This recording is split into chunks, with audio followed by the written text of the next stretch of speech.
We're live.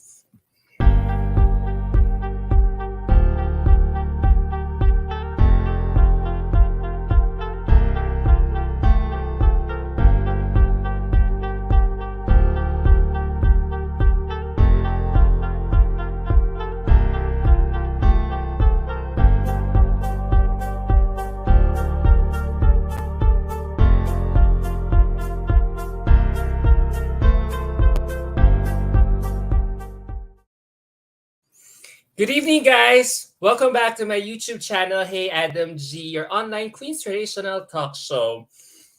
In case you haven't noticed yet, the TV series Chinese by Blood, Filipino by Heart is already on its third season on CNN Philippines, which means Mr. and Miss Chinatown Philippines is already happening as these two these two have been happening side by side with each other since 3 years ago. And now, with the return of Mr. and Miss Chinatown after its hiatus for the past 2 years, after 2 years, they're now back with a vengeance with a new theme called Genshin.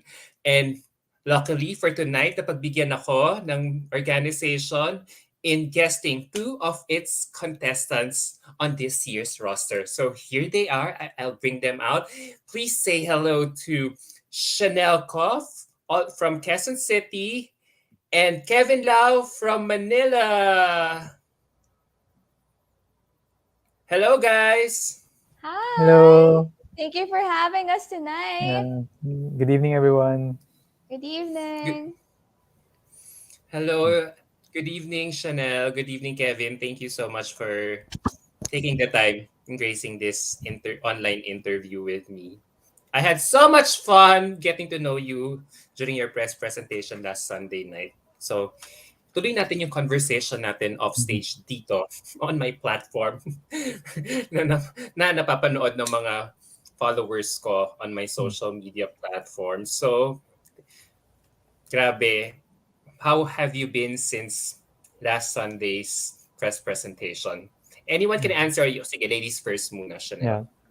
How have I been? Well, press presentation was very exciting. We got to meet people like Ahia Adam, so it was such a privilege. And then of course we also got to see a lot of friends and family who were there to support us online as well. It was a very fun experience. How about you, Kevin? How was your experience? Yeah, for me, ano naman siya, first time ko humarap kasi sa press. So, yung kaba na parang at least after it na-unload siya, sarap ng feeling after. That's true. So, yeah, pero it's something that parang new learning na naman sa akin. Kasi yun naman yung reason ko, di ba, na sumali ako ng Chinatown is to really, Mm. know more how to present myself. So, it's a really good experience. Kevin, how challenging was it for you to get Yeah. out of your comfort zone and face a whole new set of people Mm. while walking down the ramp last Sunday Yeah. night? Sobrang kabado. Pero kasi the press presentation, that was already parang the second public appearance that we have eh. Parang we already have kasi with Okay Bet, I think weeks ago. So medyo, kahit pa paano masabi ko may experience na ako nun. Pero kabado pa rin, iba talaga, no, when you're facing a lot of crowd. Pero iniisip ko na lang talaga na parang nasa bahay lang ako. Ganun na lang iniisip ko. Hindi ko masyado tinitingnan yung faces para at least hindi ko ma-feel na parang ang daming nakatingin sa akin. Then yun talaga. Challenge pa rin siya, to be honest. Kasi nga, hindi ko talaga personality humarap sa maraming tao. Pero masaya ako na kahit paano na overcome ko na siya. Yan, medyo naging madaldal na yata nga ako eh. So yun. Good, good. O at least nahahasa ka na, Mm. napapractice ka na Mm. for the crucial Q&A Yeah. for the finals night. What about you, Mm. Chanel? Like Kevin, I also kind of pretended lang na nasa house ako. Pero, or like, I tried to pretend that there's no one there. Which thankfully, the lights help kasi diba the lights were so striking during the event. Yes. So parang you don't really get to see the people. So you just look at the light parang, huh. So it kind of calmed the nerves a bit. And then yun nga, parang now that it's done, it's also a little bit of weight off of parang the pressure na, shucks, we have to present ourselves. So parang we have to panin yan, you have to think a lot and stuff. So at least now we're a bit more chill, a bit more relaxed. And then we have like, while we're preparing for finals also. I see. So for the benefit of my viewers, for sure first time nila kayo makita dito sa platform ko. Can you introduce yourselves a little bit? Who Go, may for Chanel. my Yeah. viewers who may not know you I'll yet. Yeah. Go ahead, start. Chanel. Yeah, go. Okay. Hi, my name is Chenelle Ko. So I'm 24 years old. I'm from Quezon City. So that's our line every time we introduce ourselves in Mr. and Miss Chinatown. But a little more about me is, yun nga, I work in the Taiwan Embassy. So I'm a consular assistant there. And then that's my full-time job. Part-time, I teach little kids, 2 to 5 years old, Mandarin. And then sometimes I teach them English also. And then in church, I also volunteer. I do volunteer work for church. So I'm a youth leader as well. Yeah. Grabe, ang dami mong ginagawa. May oras ka pa ba magpahinga? So I assume 9 to 5, you're a consular assistant, and then on weekends, you're a Chinese tutor. So, tapos, every week ka rin nag-charity work. I mean, who do volunteer Church. work for church. Yeah. Yeah. Well, I teach at night. So I just got out of class kanina. I was teaching kids. And then I went Oh, here. Yeah. wow. Bilib ako sa energy ka pa magturo ng mga bata after your day job. Yeah. So na yan lang din. And it's passion also. I love teaching kids. Sabagay, bata ka pa naman, 24 years old. You have all the May energy in the energy world to do pa. all. So, for sure, laki na kinikita mo because you're juggling both jobs. I Malaki kita wish. yata as a specialist. I wish pa. Di ba malaki kita sa pagiging Chinese tutor? Yung mga students mo, are they kids or are they foreigners from abroad? I teach local kids Mandarin. So for those who Mhm. want to learn Mandarin or those that their parents want them to learn extra Mandarin lessons, they go to me. And then abroad, I teach Taiwanese kids English naman. So it Wow. goes both ways. So that's how I bridge the Chinoy part of me. Nice, nice. Perfect. What about you, Kevin? Sige, na-pressure ako. Ang dami ng ginagawa ni Chanel. Pero yeah, joke lang. So yeah, I'm Kevin Lao. I'm currently 26 years old. So I'm currently working for a retail company. I'm one of the department heads for my company. So yun, currently that's what I'm doing. And siguro I'll just focus more on hobbies. So yeah, I like playing basketball. I like going to the gym. And siguro in terms of movies, mahilig ako sa mga political movies. Yung mga meron siyang mga what do you call this? Yung may mga political, mga plot twist, yung mga ganun. So yeah, that's what I want to do in my spare time. Oh my God, Vico Soto ka nga talaga. Political movies. Oy ang dami namin nagsasabi after seeing you during the press presentation, you look like Vico Soto. Yeah, I read a How lot do you of feel comments about nga. it? Oo. Well, syempre, di ba, Vico Soto na yun, di ba? Good example yan of brawn and brains. Pero ako personally, talaga hindi ko nakikita. No, tinatanong ko rin yung ibang friends. Yun kasi sabi nga ng mga friends ko, feeling ko sa shape. Pero ako personally, hindi ko nakikita. Pero syempre, sabi ko nga, angal pa ba ako? Vico Soto na yun. Di ba? Sikang Vico. At tapos ang hilig mo pa sa political movies. Baka Yun naman, nga, yeah. baka gusto mong mag-pursue ng political science course Yeah, in the well, near not closing future. the doors naman. Pero kumbaga in terms of entering politics, I don't really entertain. Kasi hindi naman, my course is business eh.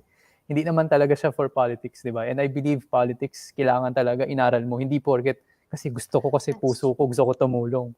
Sige, takbo ko. Hindi naman ganun yun eh. So, right now, entering politics, no. Pero political science, maybe, not closing the doors naman.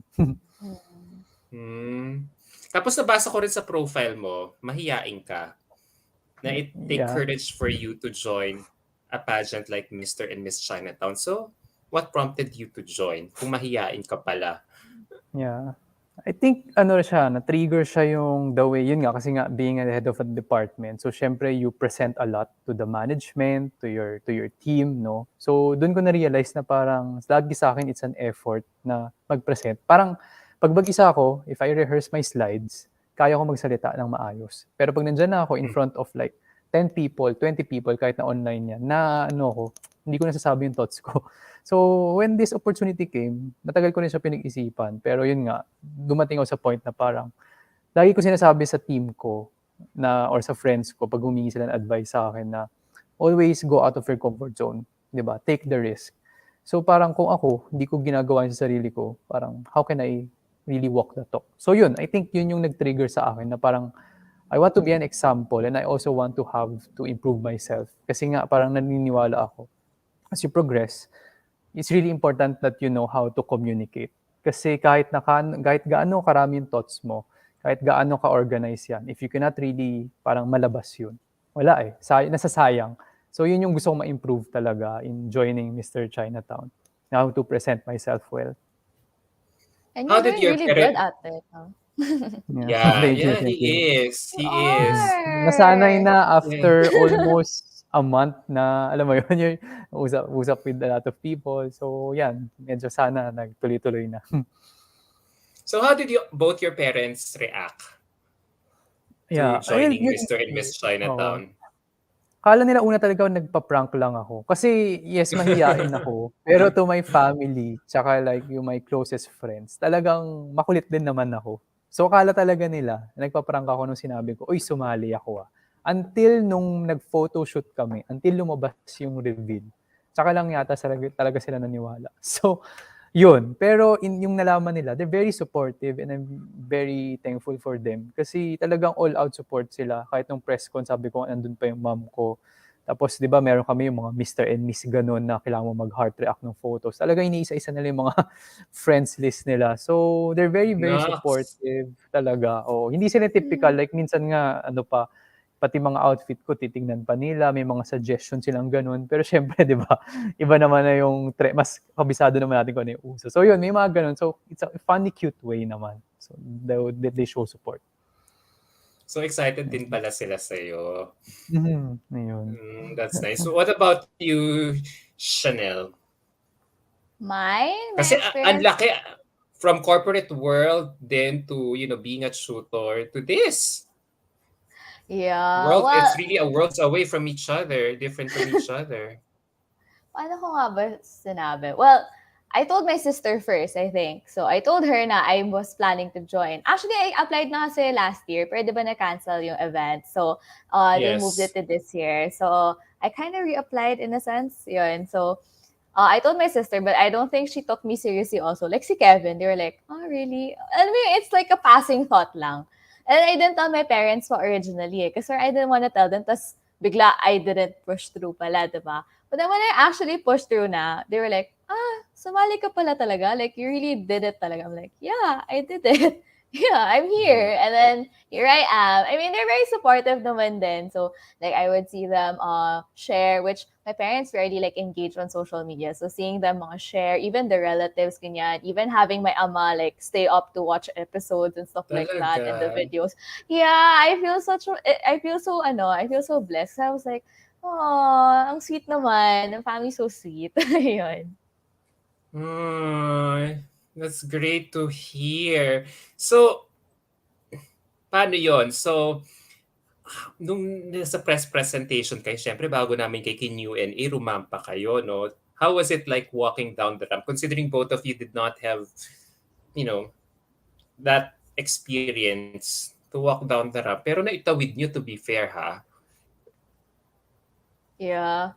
It was really hard walking in heels.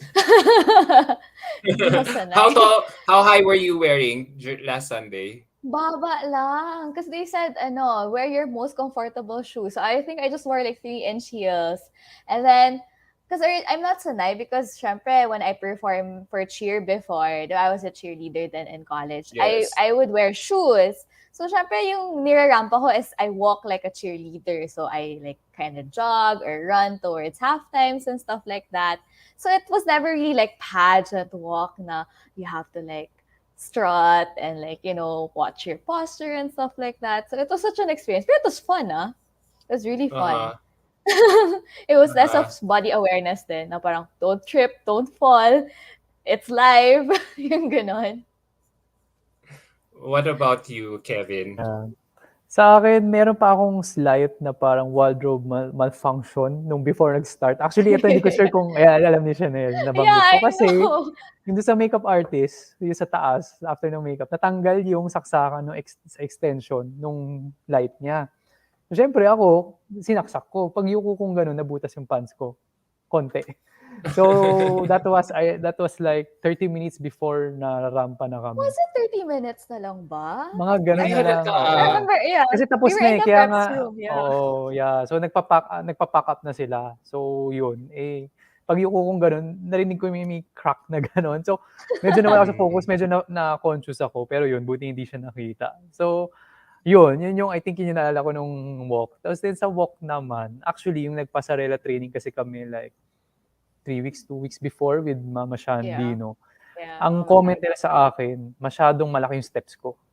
Siguro kasi yung legs ko is masyadong malaki. So, I try to be, yun yung iniisip ko nung naglalakad ako and yung posture ko dapat straight. So, there was a conscious effort talaga na wag naisipin ko na parang wala, naglalakad lang ako sa mall, ngingiti lang ako, parang feeling ko, alam mo yun, parang nag-hi ka lang sa friends mo, ngingiti-ngiti ka, hi, hello, Yeah. gano'n. So, yun yung tinatry ko isipin kasi pag inisip ko pageant, maano ko nako-conscious ako. Parang gano'n kasi yung nasa isip ko na nagpa-sarela training kami. So, yun yung naging comment ni Miss Shandy na parang ang laki ng steps ko sobra. So, yun yung tinry ko i-correct naman.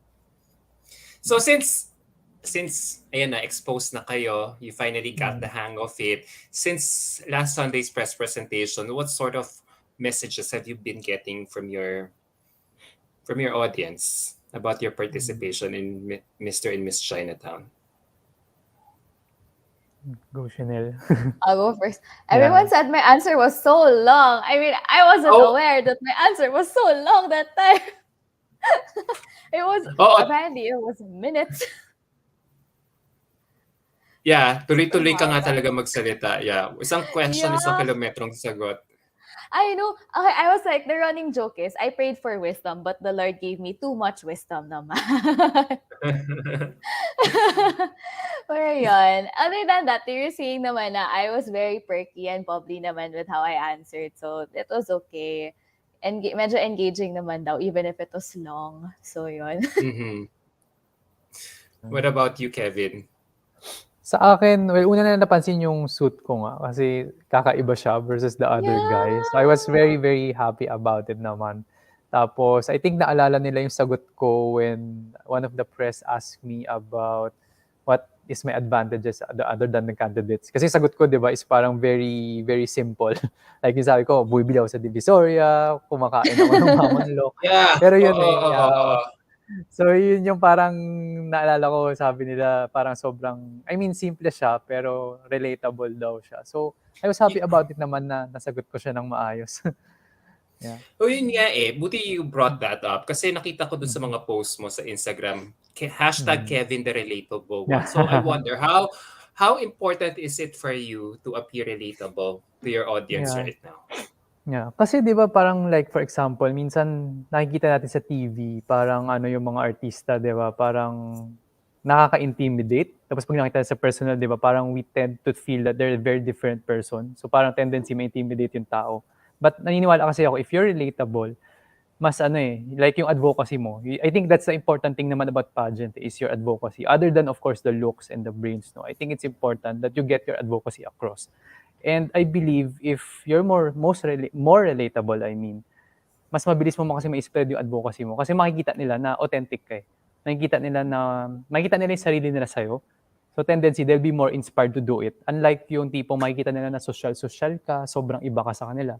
Iisipin nila na parang, ay, si Kevin Lao lang yan. Hindi natin kaya yung mga ganyan. So at least pag nakita nila relatable, like ako, nakikita nila na, ayan, simple lang ako, yan, kumakain ako sa Divisoria and stuff. Tapos, challenge ko yung sarili ko. Ma-realize nila na parang, oh, Kevin nga kaya. Diba? Parang, the more they relate to you, parang ganun, the more they get inspired kasi you walk the talk. So, for me, that's the most important thing for me actually, more than, knowing how to walk, knowing how to perfectly answer a question. Diba? Typical question answer, diba? Dapat English. Ako, sabi ko, like, yun nga, sinasabi nila, okay lang yan, just be yourself. O di yun, nag-Taglish ako. Kasi I feel like I can express myself in Taglish. Better. Yeah, That's true. Kaysa pilitin ko Yeah. mag-English tapos hindi ko ma-express, sayang naman, 'di ba? So, yun. Yeah. So, wait, what's your advocacy ba? If you Yeah, don't mind me yeah, asking. it's the openness, well, alam ko hindi siya hindi siya mental health or what, but parang I want to advocate really kasi openness. Lalo na ngayon, 'di ba, in this day and age, parang magkaiba lang kayo ng thoughts, cancel ka na kaagad. Parang for me Mm, kasi you can be open eh. You can be open-minded, you can open yourself to different perspective without necessarily compromising your belief naman eh, 'di ba? Like for example, 'di ba, parang yung iba hindi naman masyadong pro sa LGBT, but doesn't mean that you have to discriminate them, 'di ba? You can that's always true. respect them, 'di ba? I mean, who are you to persecute? You're not God naman, 'di ba? I mean, ako nga straight pero ang dami ko ring kasalanan. I mean, alam mo 'yun, we don't know everything eh. So parang that's my belief, 'di ba? Parang why not open yourself, listen to other people kahit you have different perspective, then you probably learn a thing or two. Wala namang mawawala eh. Rather than maging close-minded ka na. Yun kasi minsan namin misinterpret ng mga tao eh. Parang, we're in this day and age also na parang yung mga, lalo na yung mga youth, they believe na parang, oh, ito paniniwala ako, I'll stick to this. Problema, Yeah, nako-cross natin yung borderline between just being firm and being close-minded. that's So true. minsan nagiging excuse na parang, this is my opinion, respect it. Pero minsan nagiging close-minded na. So yun yung gusto ko i-advocate. Kasi feeling ko yun yung start of everything, di ba? Imagine a country na with presidents na mas open-minded. We could have collaborated more, di ba? Then if we could have collaborated more, we could have created better laws. And di ba, better laws, baka we have solved poverty, world peace, and so on. Alam ko medyo malayo na siya, pero it starts with perspective. That's what I mean. So, yun. Alam mo, Yeah. ang dami mong sinabi, pero babalikan kita. Hold that thought. Let's ask Yeah. Chanel first why she also joined this pageant. Why I Anong gusto joined? nyo? Yeah, what do you hope to achieve with your candidacy here in Mr. and Miss Chinatown? Same with Kevin. I also would like to push through an advocacy. Kasi ako, I'm not naman a model. I'm not a pageantist. I'm not like super fashion forward and stuff like that. Like, but for me, why I joined is more because I want to make a difference din naman. Something like Kevin's, where kay Kevin is more on openness. Ako naman, it's the foundational part of it. So my advocacy kasi is about early childhood education. So quality early childhood education. Because we have to acknowledge na, syempre, it always begins in their formative years. So if they don't have that quality education, how will they be able to realize all of these things towards the end? So it goes hand in hand talaga. There's no perfect society, right? But we work around how the society works. And it's very cohesive with everything. It's very holistic, right? So syempre, if you form quality education for children, they're going to come up to become very open also. They're going to be very inclusive. They're going to want to learn to relate with other people. So I think going forward, it's something that I'd want to keep pursuing also. And for the children to have the love to learn for themselves. Yeah. That's true. That's true. Wow. That I think what makes you both modern Shinoy. I feel like you're challenging our mindset, our different mindset. Ikaw, Chanel, you're espousing for quality education that not everyone can easily access. Then you, Kevin, you're advocating for growth mindset. So, I mean, that really Yeah. makes you a modern Chinoy. Pero let's face it, when we talk about Chinese culture, there are so many traditional concepts and beliefs that you know that exists. So I wonder with this year's hashtag Genshen, which for everyone who's not Chinese watching us here, when you say Genshen, Shen in Chinese literal translation is new, so new generation. Ang hirap talagang hindi naman puksain. Ang hirap i-challenge ng mindset, 'di ba? So kunyari ikaw Chanel, Yeah. you're advocating for quality education. Yes. Pero let's admit it, there are so many people out there, even Chinese ones who probably either did not pursue or finish their college degree intentionally or talaga just has no means to to have access to or funds to go to school. While you, Kevin, growth Right. mindset. Yun nga, when it comes to challenging traditional beliefs, like, sabi mo kanina, Hmm. ginawa mong example, LGBT, and you have a fellow contestant who belongs from that Hmm. community. So ang hirap talaga. So my question is, parang, how hard is it? Do you think a modern Chinoy can really rise above these challenges, these traditional concepts in such a way that they will be able to rise above these challenges and probably hindi put a stop, di man put a stop. At least, you know, ayoko naman sabihin put a stop to the traditional practices. At least Hmm. challenge the ideas of these traditional Yeah. Chinese concepts to keep the conversation going until the next generation of Chinese people. What Yeah. do you think? Do Yeah. you get where I'm coming from? Yeah. Yeah. Mhm. So, So, sige, okay, who wants to start? yeah. Yun na. You go first, Kev. Okay, sige. Go lang. Okay, sige. So, well, I think in terms of kaya, well, dapat. Kasi I believe it's something na very needed na ngayon na sa generation to be more inclusive. Actually, yun nga eh. There's always a misconception about being traditional na lagi siyang nasasabi to old school eh. You can always mix being traditional and at the same time being very adaptive. Kasi parang yun nga, mako-correlate ko siya. You can always treat your tradition as para siyang DNA mo. Diba? Tayo lahat, diba? We have a DNA.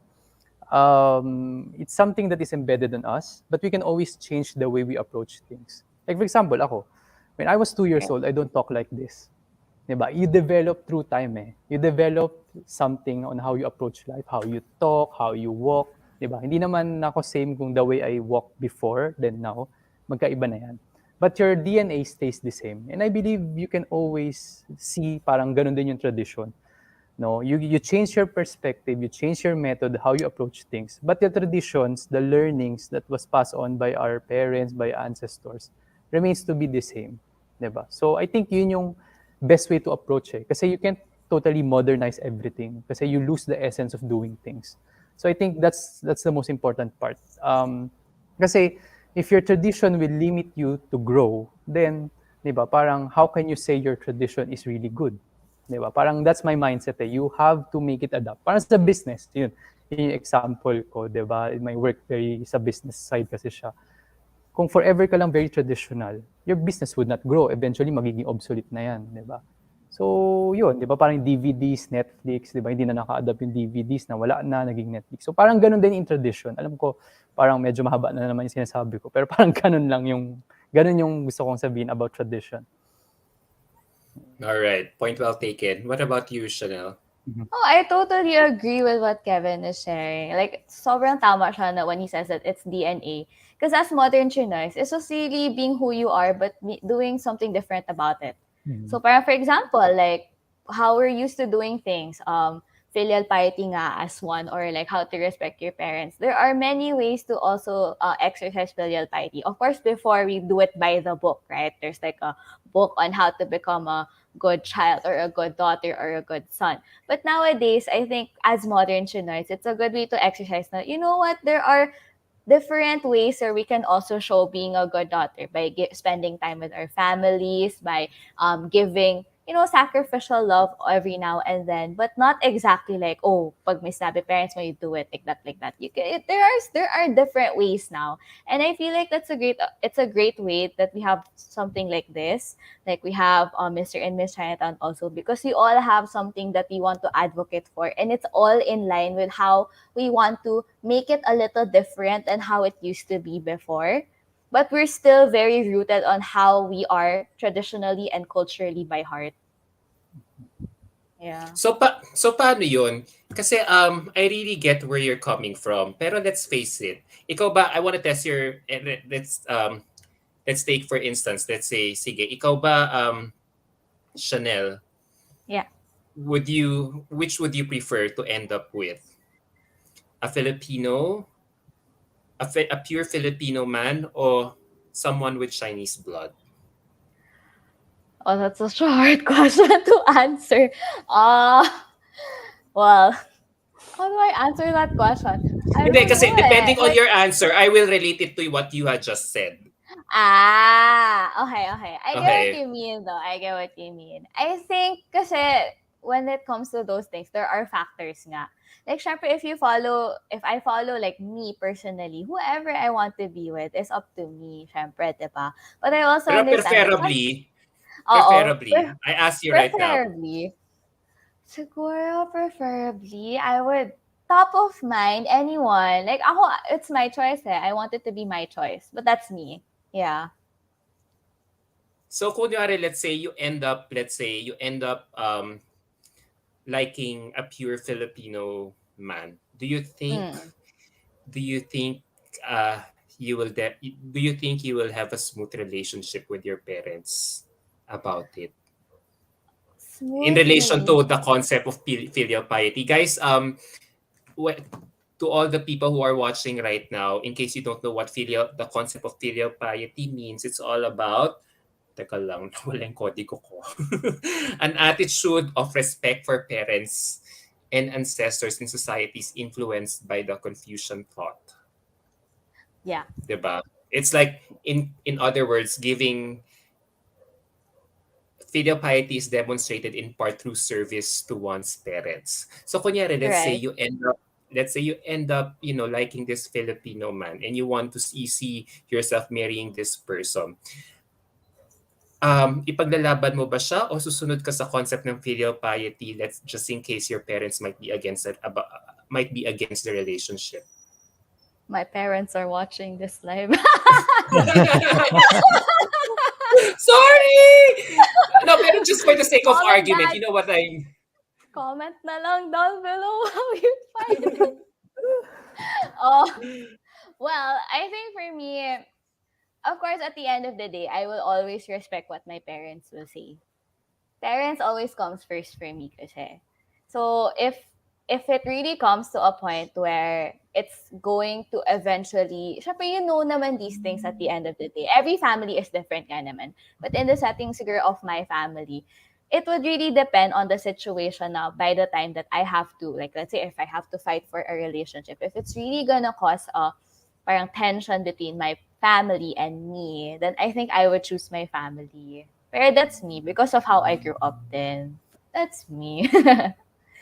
Pero syempre, if I could fight for as long as I can fight for it, why not? Pero syempre, yung fighting na hindi ako makikipag-away, naaabot sa disrespecting my parents already. So, may boundary naman ako sa ganun.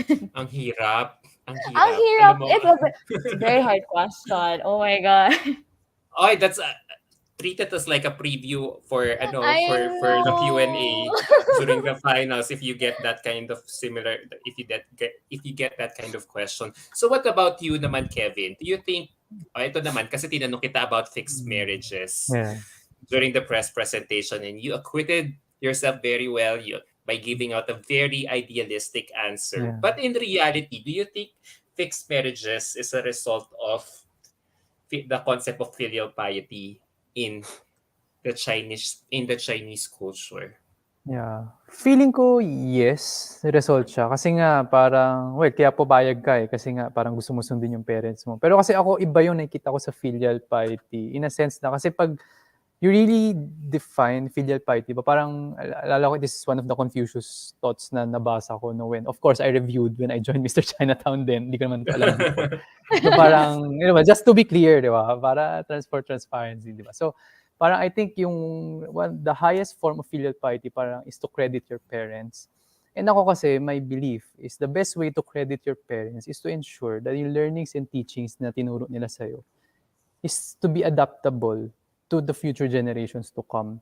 So parang for me, if you're gonna follow your parents but you're gonna be alienating a race, diba? Just because it's a person is a Filipino, parang hindi na kayo pwede maging together. Parang feeling ko, it's not inclusive eh. Alam ko it's easier said than done. Pero Yeah. feeling ko kasi the best way to credit your parents, hindi naman sa suwayin sila, but to ensure na, kasi nga, again, I go back to my principle that nobody knows everything. But you have to understand, your parents just want the best for you. Pero you also have to let them know na possibly na baka you have a better approach in approaching this kind of situations, 'di ba? Kasi you cannot really judge yun nga, sabi ko nga sa ano, 'di ba, Adam, when I answered your question. You cannot really judge a person by its race or its culture. May mga kilala ako pure Filipino pero mas magaling pa mag-Chinese sa akin or the other way That's around, 'di ba? true. So, for me, 'di ba, parang the fact na parang ayaw kaagad ng parents mo dahil lang hindi siya Chinese. Parang, 'di ba, parang na-discriminate ka na kaagad, 'di ba? So, ayun, yun lang yung for me. Siguro, the best way to credit your parents is really, hindi naman sasuwayin sila, but it's more of also, di ba, education comes two-way eh, di ba? So for Yeah. me, that's my belief. Well, syempre, you have to also instill respect. Hindi naman susuwayin sila na babasusin mo, oh, mali yan, mali yan. Hindi naman ganun. Yeah. It's more of how you show it to them. So, yun. Yeah. That's Ako true. naman, feeling ko, my take on this, eto, i-classify nyo kung magbo-border siya sa Yeah. traditional o sa modern Chinoy. Feeling ko, the best Mhm. way to honor your parents is to pass through their legacy, which Oh yeah. by Yeah. raising your own family someday. Yeah. Yeah. Pero Yeah. yung ano So, do kasi, you the think, legacy, yeah. Ay, sorry. go Yeah. ahead, as you were saying. Yeah, feeling ko you can always pass on the legacy naman kahit naman sabi mo you don't have a family, 'di ba? Parang for me kasi you can always do something good naman in this world. Hindi lang naman having a family. You can be special in your own way. Ewan ko, I know medyo it sounds cliche, pero that's the reality eh, 'di ba? Meron iba they're single but they're so happy and they're so successful, 'di ba? Pero meron iba may family, sobrang stable, pero they're not happy in their life. 'Di ba? Yeah. So parang you can always pass on their legacy naman. Kahit na whatever field you are in, parang ganun. I agree with Kevin though. That's why I'm also a teacher because, well, of course, I don't have a family yet. That's why it's Miss Chinatown, nga, so I'm still single.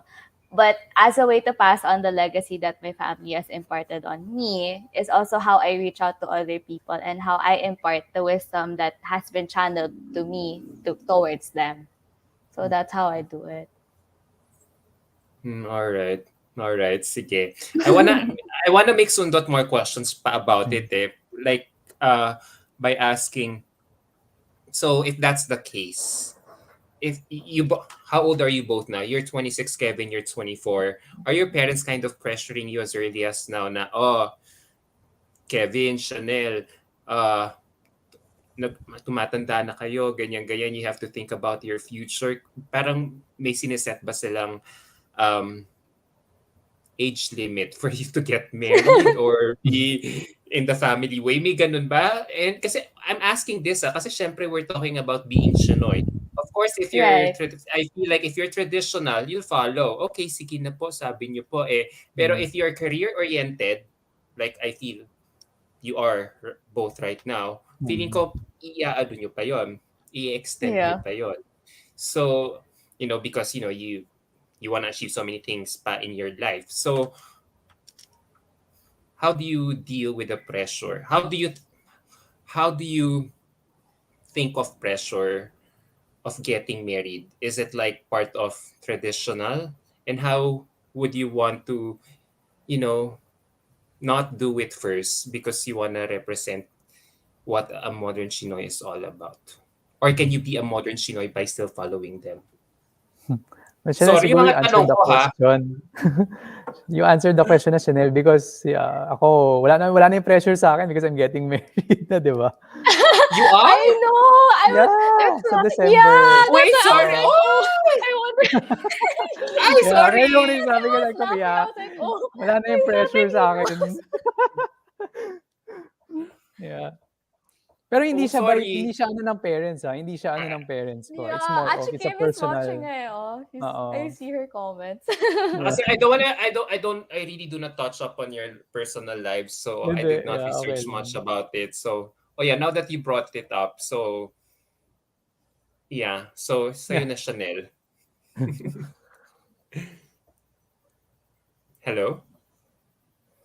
So sa'yo na Chanel, how do you feel about the pressure of getting married as part in the whole scope of this whole modern Chinoys versus traditional thing Okay. in the Chinese culture? Pressure for getting married. Well, Ako kasi I always ground it with the thought that I always tell my parents ahead na, sorry, I can't afford to get married right now. I can like literally afford in a sense na I can't like, do you know how expensive everything is right now? Grabe, I cannot like education, tuition fee, ganyan. How will I have a child when I can't even sustain myself? Or that's how I tell my parents. Pero kasi syempre, our parents also instilled the thought in us na it's hard to start a family na parang if you're not financially stable, di ba? Like, early on pa lang in our lives, syempre na-impart na yun sa atin na we have to save, we have to earn as much as we can, we have to be able to, syempre parang you have to be wise with parang your finances and all of that. And given that at 24, medyo malayo pa ako doon. I don't think that I really can get married yet. And I hope my parents also understand that also. So yun. Kasi parang that's how I've been applying it naman. Kasi even if they pressure me to get married, parang hindi ko talaga kaya eh. Hindi pa kaya right now eh. So it will clash din kasi with how they taught me, diba? So if they teach Yeah. me about handling finances properly, tapos they're gonna pressure me to get married, hindi ko naman kaya both right now. So, diba wala? Then it's counterproductive. So it's also gently telling them that part so that they also understand where I'm coming from and meeting halfway. So yung halfway naman namin is parang hopefully I would consider the thought someday, but the pressure is not so much naman. Ganon. Compromise. Good. Compromise. Good compromise. Good excuse. But naalala ko nga pala, kung marrying, kung ikakasal na sa December si Kevin, paano yan kung nanalo kang Mr. and Miss Chinatown? Di ba Hindi. kailangan single ka dapat for the rest of your reign? Yeah. Tinanong ko So would actually you be... organizers, ano naman siya, pwede naman daw. Kasi I think si Mr. Chinatown 2017, si Jacob Muñez, I think. Oh, yeah, I remember him. Yeah. So, pwede naman daw. It's basta as long as you... See, I wanna ask more about it. Kaya lang, that's putting you guys on the spot na. I'll just make a comment. Bakit ganun sa guys, no? It's okay na someone's engaged, someone is about to engage, someone who has a kid to still join the pageant. Whereas when it comes to women, it's strict. The rules are very strict. She has to be single. She should not yet get married until the end of her reign at the very least. Pero sa guys, parang it's very lax. Yun lang. Ayoko na kayong tanungin. Yun lang. It's something na no? Parang, okay. Kasi gusto ko sana tanungin sa'yo, would you be willing to postpone your wedding just to fulfill your reign? Parang bayad na ata everything. Di na pwede mag-postpone. Oo, wala na ngayon. Bayad na lahat. Bayad na! Yun yung yun yung safe answer. Hindi na bayad na.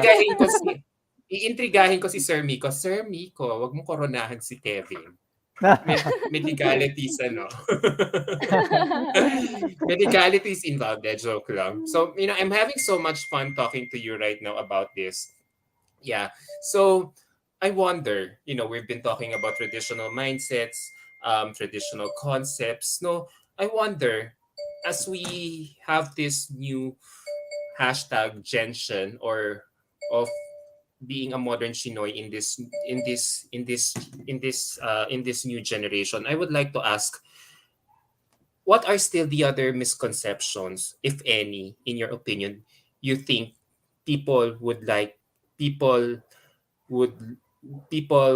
to that you would like people to have a different opinion on when it comes to talking about Chinese culture?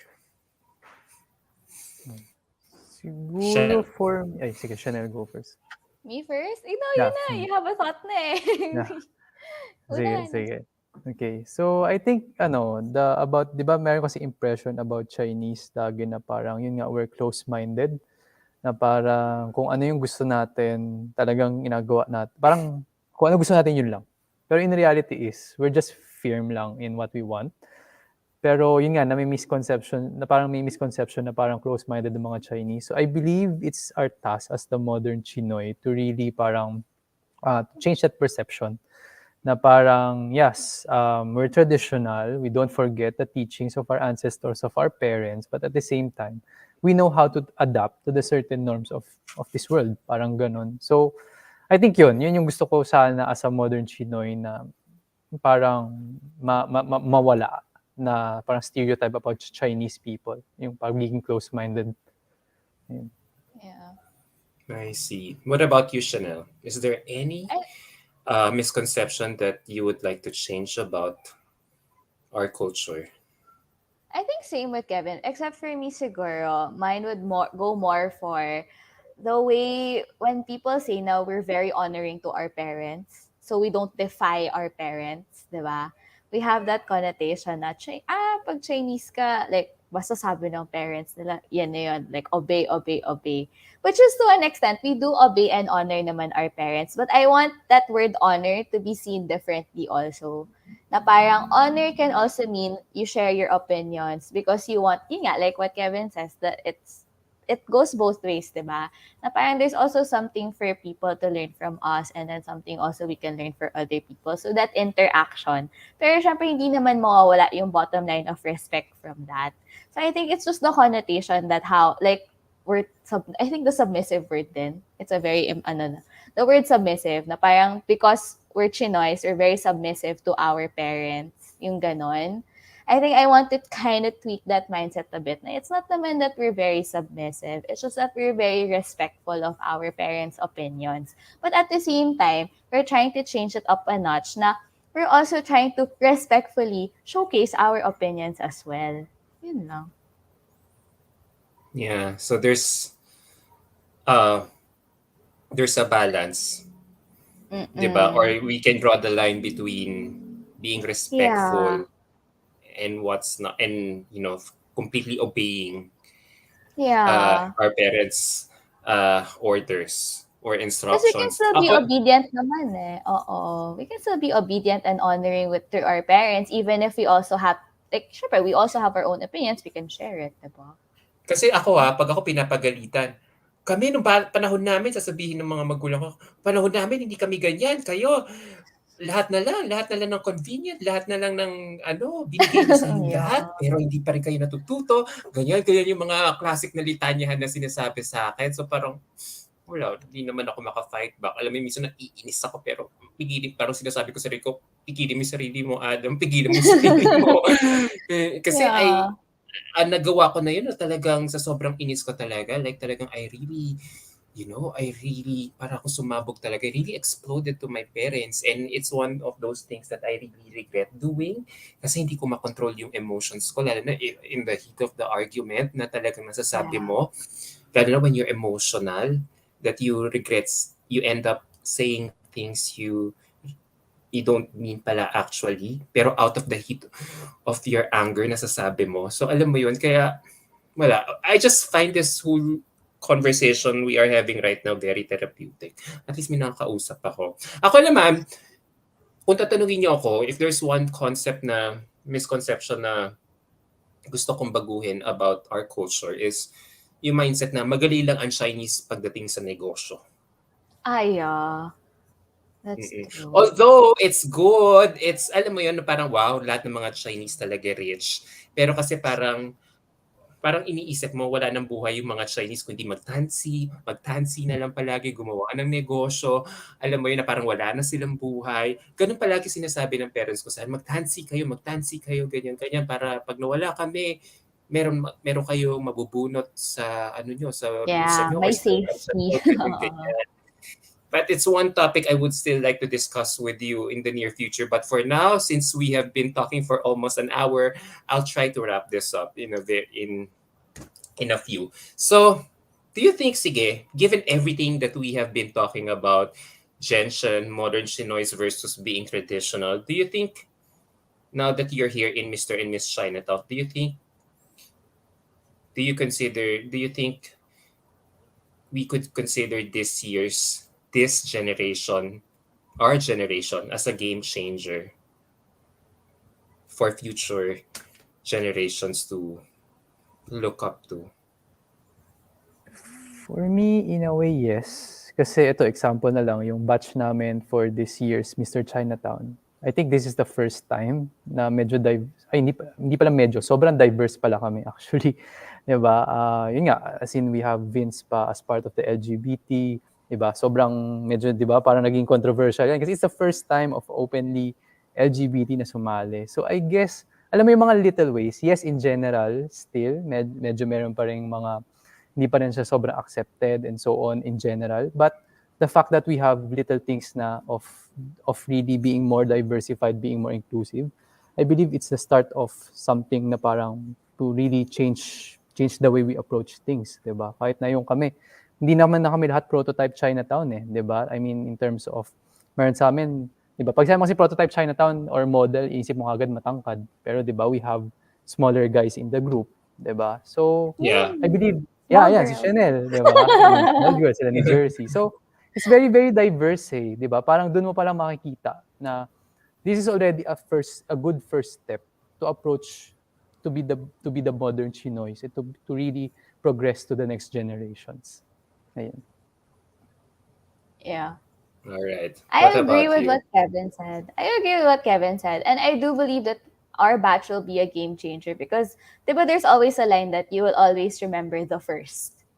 So we're the first batch to have somebody from the LGBT, and that's always going to be memorable. We're always going to look back at that first. Syempre, we're all also we're one of the first to come back after the pandemic nga, di ba? Kasi syempre from the online setup, we're the first batch na ganitong situation. So there's a lot of things that we're trying to like parang bring out that's very different from how it used to be. And I think it's a really, really good start because after this, it's just going to go even more from there. So who knows, maybe next year, it's ano na, pwede na married, pwede na single parents. You never know, diba? Like, si Kevin, if Kevin Yeah. wins, then he'll be a Mr. Chinatown who's married. Then he's not exactly the first, but you know, it could also open opportunities for people na who want to get married na rin to join, and they still can join, diba? So there's so many ways for us to continue to be that game changer. And even in the finals, who knows what is there to expect, diba? Baka yung mga answers dun is very like very interesting, something the first time that everybody would hear, how we're going to present ourselves might be very different. You know, there are a lot of things, and I hope that our batch will continue to become a game changer through that. All right. So, as my last question, given everything that we have been talking about, again, how would you like to be remembered with your participation here in Mr. and Miss Chinatown? Kevin. Siguro I want to be remembered to be that guy again that challenges his fears, no? Parang kasi for me that's something important, no? Kasi minsan people limit themselves kasi feeling nila masyado silang introverted or what. So I want to be remembered to be that guy that represented the introverted group, 'di ba? And I want to be remembered na I'm the China, if ever I win, I want to be remembered na Chinatown na ako yung pinaka-relatable. Diba? I want to be remembered na yes, oo, so, syempre papageant ka, mag-aayos ka ng formal and stuff. Pero ako yung Chinatown na makikita mo sa Binondo, makikita mo na sumasakay ng LRT. Kasi doon mas ma-inspire mo sila to really follow your advocacy. Diba? Parang sa politiko, if you see your politiko, yung mga politicians natin na mas simple yung buhay, mas ma-inspire kaysa yung ngayon, diba? Na parang, but again, I don't want to touch on that. But at least, yun yung gusto kong legacy ko na to be remembered, is to be the most relatable and to be the guy that challenges his fears. Nax, I love that. As the guy who Thank you. challenges and conquers his fears. His Thank you. fears. Wow. Great ending, ah. What a powerful ending statement you have right there. What about you, Chanel, to close? For me, I want to be remembered as somebody who wants to make a difference through a platform like this. Because you know, I'm not a model. Like you know what I said, I'm not a model. I'm not a beauty pageant holder or a titleist. I never joined competitions like this before. I'm not an influencer. I'm not a social media celebrity and stuff like that. But what I do have is a voice. I'm not the tallest. I'm only like 4'11". My arm reaches like ganito lang. But I know that if I win, I could reach thousands of miles even more than this reach that I have. And I want to be able to use a platform like this as an ambassador to the Chinoy community, to be able to also showcase who I am as a Chinoy and how far I can go from here. and to be able to make a difference for the future Chinoys as well. So that's mine naman. You both are awe-inspiring individuals talaga. And I'm just so glad that Mr. and Miss Chinatown got you both for this year's roster. Super for sure. Di sila nagsisisi na they finally admitted you to be in this year's competition because given the substance and wisdom that you both have right now just in this interview, talagang how much more when you if either one of you or both of you finally wins the competition and have a full year of reign with your impact, 'di ba? So maraming salamat for this opportunity for me to get to know you on a deeper level. Maraming salamat. Before we end, I would like to send or express my gratitude to Sir Miko Thank you, Araneta for Amico. allowing me Thank Shout to you. interview you both. out. Marami pong salamat. Talagang wow. 'Di ba? Regardless of what other people say about you, about your height, about your looks, one thing remains talaga. You both are man and woman of substance talaga. And I hope na Oh. even that and I hope that even if the competition is over, you'll still be able to espouse all your beliefs and advocacies or the values that your parents have inculcated to both of you ever since. That's So there you go. Maraming salamat again. Yeah, I had so Thank you, much fun getting Aya. yeah. to know you Thank you both. so much. Yeah, Maraming salamat talaga for allowing me to interview you tonight. So yeah. before we end, can you promote when is the pageant taking place and where can they follow you on your current pageant journey? Yeah. So yeah, our pageant is on October. Our coronation night, I mean, sorry, our coronation night is on October 30 in Soler, 7 p.m. So you can get your tickets through Ticketnet, Ticket and you World can ata. Ticket World. Sorry, Ticket Yeah. World. So yun. So you can follow me on Instagram. My username is Kevin Frederick Lau. And you can also follow me hopefully in TikTok. So I'm very new. Yeah, he So has a TikTok yeah. So na. Kevin Ano yan? Lau underscore. Hmm? Ni-require ba yan ng Chinatown o ikaw lang yan? Ako lang kasi may isa kaming kailangan gawin for a sponsor na O, kailangan edi namin yun gumawa nga, ng TikTok. ni-require ka. Ayun. Pero na-enjoy na niya. So, Na-enjoy sobrang ko na bawat effort. post ko. You should see his Yeah. TikTok. It's really nice. What's your Thank TikTok you. account again? Say that again. Kevin What Lau. is... Yeah. Kevin Lau underscore. Pero wala pa naman yung TikTok ko. Ngayon sa Instagram Reels pa lang ako na Nasa gumagawa. Reels. Yeah. Sa Oh, Reels ngayon ko yung mas nakita ko. marami. Yeah. Yun. What Thank about you, you, thank Chanel? you. Yeah, so apart from yun nga, you can already start buying tickets for our finals night in Soler. You can also catch us on Sundays. We have episode 2 and 3 in the next 2 weeks. So it's Chinese by Blood, Filipino by Heart season 3. Yes, season 3. Yeah, so you get to see our journey till the finals. So how we did everything, how we practiced, how we became close as a family in Mr. and Miss Chinatown Philippines 2022. So we're actually a really very close family. So, and that's something that we take pride in. We enjoy the journey. You can also follow me on social media at Chenelle Co. So just my name there. It's CHENELLECO. Yeah, I don't have TikTok. I mean, I do have, but I don't really post because I'm not into like ganyan, dancing. But every now and then, like yun, maybe I would. Maybe I plan to start soon. Because yun, I see everyone having fun at it. So I'm really interested about that too. So yun, hope you can follow me and Kevin's journey and all of the other candidates as well. So you can all find us in Mr. and Miss Chinatown, the Instagram of Mr. and Miss Chinatown as well. There. All right, and Facebook. There you go, guys. Yes. Maraming salamat again.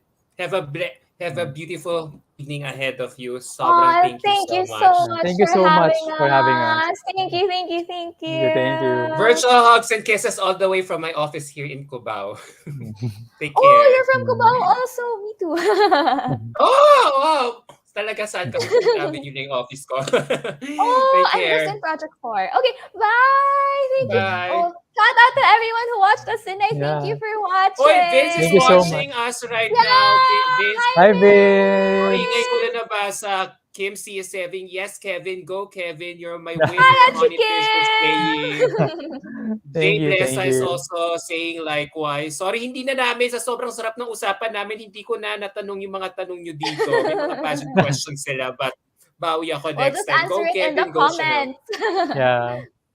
All right. Take care, guys, and see you soon. Good luck on your Thank you upcoming so much. competition. Bye-bye. Thank you. Thank you. Take care. Bye. Bye.